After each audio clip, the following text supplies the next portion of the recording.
The chemo drip had been running for 3 hours when Marcus walked into my hospital room, still wearing his tennis whites from the country club. He glanced at the 4-pole with the casual disinterest he reserved for inconvenient realities. "You're really milking this whole cancer thing, aren't you?" he said, settling into the visitor's chair with the confident posture of someone who'd never questioned his own health. "Mom's been worried sick, but I told her you're just being dramatic. I watched the platinum-based chemicals flow into my bloodstream. The same compounds I'd helped develop during my decade at the FDA's Oncology Center of Excellence before switching to regulatory consulting." Marcus knew nothing about my professional background, despite it funding his entire medical career. "Everyone gets tired sometimes," he continued, scrolling through his phone. "You just need to push through it like the rest of us." The irony was suffocating. Marcus ran the Westfield Wellness Clinic, a boutique facility specializing in innovative cancer treatments for wealthy patients. His success story had captivated our family for 3 years, the brilliant young doctor building his empire while his sister struggled to find direction. What they didn't know was that I owned 70% of his clinic through a shell company, having provided the initial $2.8 million in regulatory compliance funding when traditional investors balked at his questionable treatment protocols. "Speaking of pushing through," Marcus said, his voice brightening with that particular enthusiasm he reserved for discussing his achievements, "the Medical Excellence Awards ceremony is next month. I'm receiving the Innovation in Oncology Prize." The Innovation Prize. For treatments I'd designed and protocols I'd written, submitted under his medical license because my regulatory consulting firm couldn't directly practice medicine.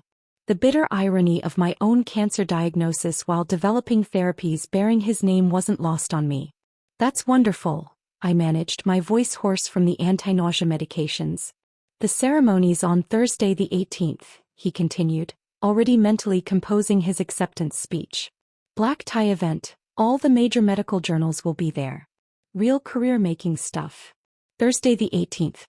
My radiation therapy appointment. The one I'd scheduled 6 weeks ago, the one he'd known about since my diagnosis 3 months earlier. I was hoping you could skip your doctor's appointment that day," Marcus added casually, as if requesting I cancel lunch instead of life-saving treatment. "Mom wants the whole family there and you know how she gets about appearances." The casual cruelty took my breath away. "That's my radiation treatment, Marcus. Stage 3 lymphoma doesn't reschedule for awards ceremonies." He waved dismissively. "You've got plenty of other appointments. One missed session won't matter. This is my night, Emma. The biggest moment of my career. Is career. Built on my regulatory expertise, my clinical trial designs, my connections at the FDA that had fast-tracked his treatment approvals. The Westfield Wellness Clinic existed because I'd navigated the Byzantine regulatory requirements while he focused on networking and media appearances. Besides," Marcus continued, his voice taking on that particular tone of authority he'd perfected in medical school, "half of these cancer patients are just hypochondriacs looking for attention. You're young, you're strong, you'll be fine." The comment hung in the air like toxic radiation. From a man who'd built his reputation treating cancer patients, dismissing his own sister's diagnosis as attention-seeking felt particularly grotesque. "The family thinks you're being a bit dramatic about this whole thing," he added, apparently unaware of how devastating his words sounded. "Dad said you've always been prone to exaggeration. That." Who'd spent last Christmas bragging about Marcus's innovative clinic while I sat through my first round of chemotherapy, secretly funding the research that made his son's success possible. "Maybe you should consider therapy," Marcus suggested helpfully. "All this negativity can't be good for your immune system. Positive thinking is half the battle with cancer." Positive thinking. From someone who'd never felt his lymph nodes swelling like marbles under his skin, never experienced the bone-deep exhaustion that made climbing stairs feel like scaling mountains, never watched his reflection disappear strand by strand in the mirror. "I need to focus on getting better," I said quietly. "Exactly." Marcus brightened, apparently misinterpreting my resignation as agreement. "Skip the doom and gloom medical stuff for one night. Come celebrate my achievement instead. It'll be good for you." Build up. The family dinner the following Sunday provided the perfect stage for Marcus's latest performance. Mom had prepared his favorite meal, lamb with rosemary, the same dish she'd served when he'd graduated medical school, when he'd opened his practice, when he'd been featured in Medical Today magazine. "We're so proud of Marcus," she announced to the assembled relatives, her voice carrying the particular pride reserved for successful children. "The Innovation in Oncology Award. Imagine. Our boy revolutionizing cancer treatment." Uncle Paul raised his wine glass. "To Marcus. Saving lives and making a difference." The toast echoed around the table while I pushed food around my plate, my appetite destroyed by the steroids they'd prescribed to manage treatment side effects. 20 pounds lost in 2 months, but no one seemed to notice my gaunt appearance next to Marcus's healthy glow. "Emma's feeling a bit under the weather," Dad explained to Aunt Linda, who'd asked why I looked so thin. "She's been making a big fuss about some fatigue issues." Making a fuss about stage 3 cancer that had required emergency surgery when a tumor pressed against my superior vena cava, nearly cutting off blood flow to my heart. "The thing about Emma," Marcus said, cutting into his lamb with surgical precision, "is she's always been prone to hypochondria. Remember when she convinced herself she had mono in college? Turned out to be a hangover." The family chuckled at the familiar story, one that had grown more dramatic with each retelling. What they'd forgotten was that I actually did have mono, a fact confirmed by blood tests I'd paid for myself when the campus health center dismissed my symptoms. "Some people just have lower pain tolerance," Cousin Sarah added helpfully. "Emma's always been sensitive." Sensitive. The word followed me through family gatherings like a diagnosis in itself.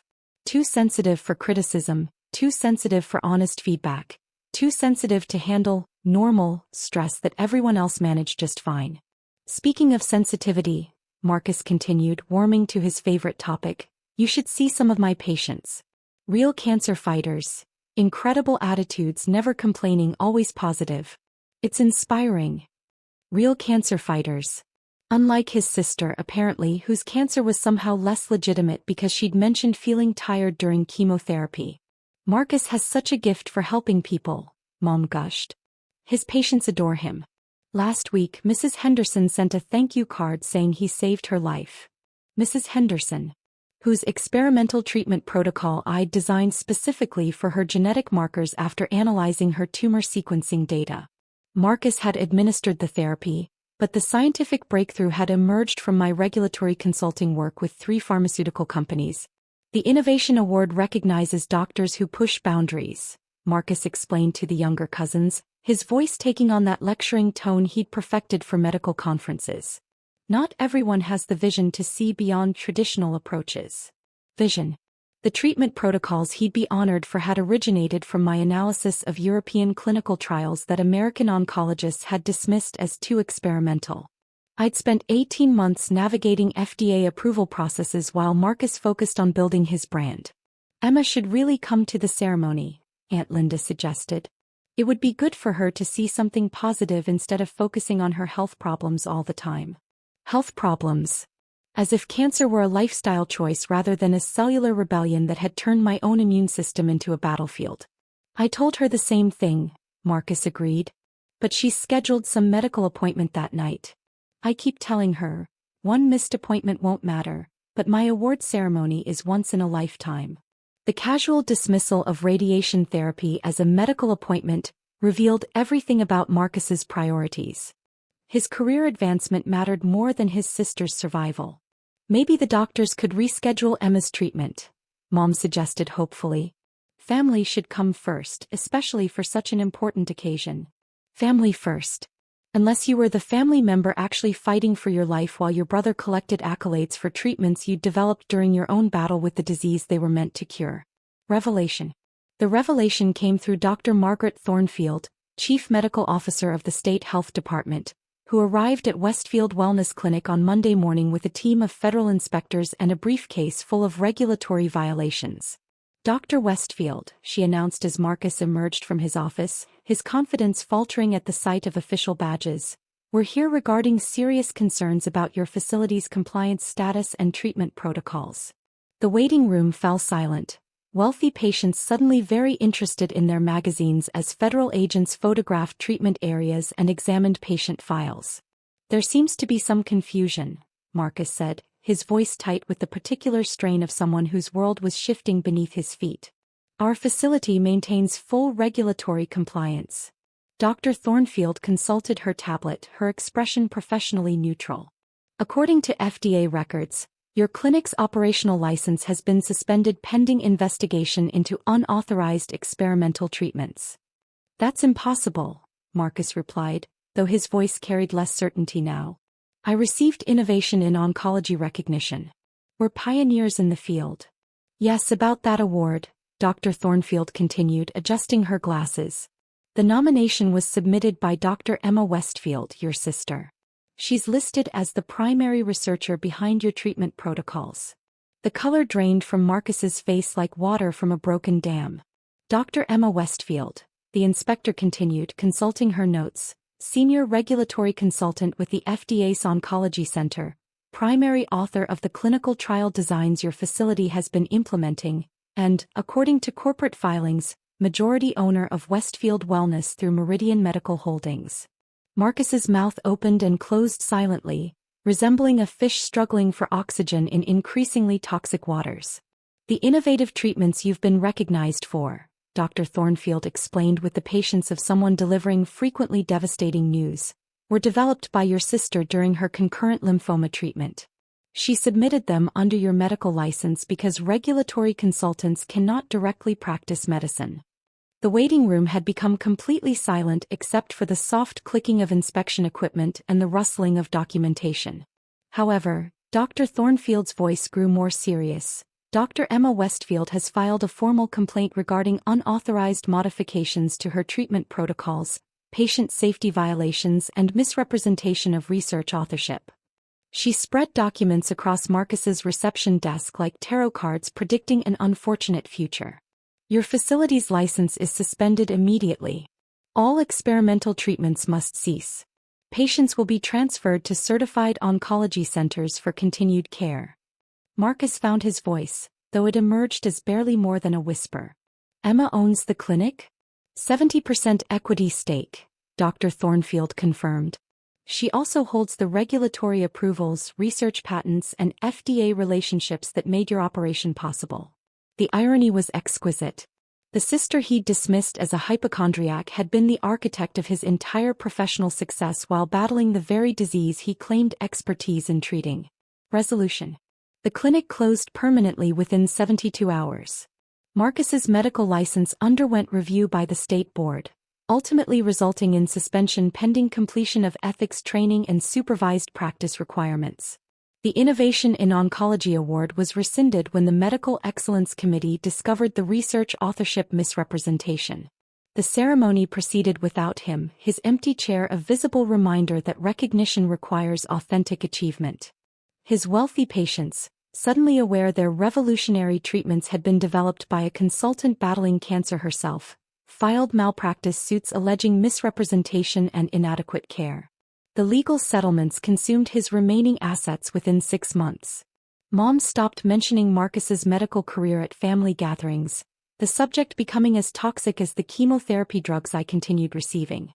My radiation treatments proceeded on schedule, uninterrupted by award ceremonies or family obligations. The most satisfying moment came when Marcus called from his studio apartment in Queens, where he'd moved after losing his house to legal judgments. Emma, I didn't know you owned the clinic. His voice carried a humility that had been absent for 3 years. Nobody told me you were that successful. Through my penthouse windows, purchased with proceeds from licensing my treatment protocols to pharmaceutical companies, Central Park stretched green and infinite. I was always successful, I replied quietly. You just preferred a different narrative. But the cancer, I thought you were exaggerating.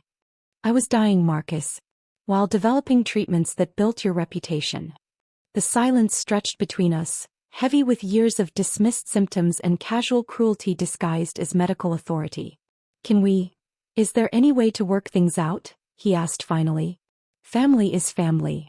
Family members don't usually schedule award ceremonies during each other's cancer treatment, I said, watching my driver arrive to take me to the oncology center where I now served on the board of directors. The line went quiet except for his breathing. My protocols are being used in clinical trials worldwide now, I added before disconnecting. Real cancer fighters deserve better than someone who thinks the disease is a matter of attitude. Some lessons in medical ethics, like chemotherapy, required precise dosing to be effective. My lymphoma reached complete remission 6 months later.